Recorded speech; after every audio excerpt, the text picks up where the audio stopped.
आजा, मुझे तुमसे अभी बात करनी है। मैं वेट कर रहा हूं तुम्हारा।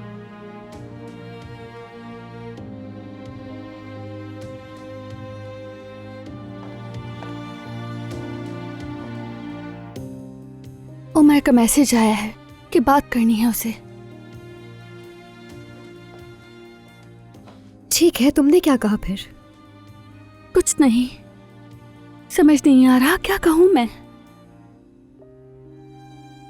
बताओ मैं क्या करूं यास्मीन। हालात यहां तक कैसे पहुंच गए, मैं ये सब क्यों झेल रही हूं। मैं उमर से बहुत मोहब्बत करती हूं। मैं जानती हूँ मेरी जान, जानती हूँ। मैं इतने बुरी जाल में फंस गई हूं कि मैं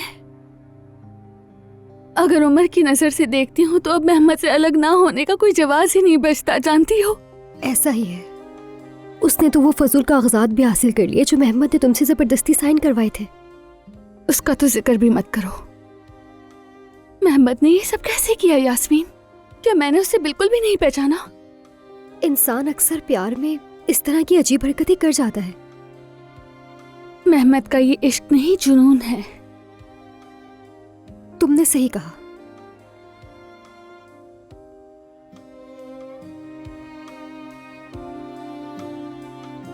मैं उमर को खोना नहीं चाहती हूँ। अरे मेरी जान, इधर आओ, सब ठीक हो जाएगा।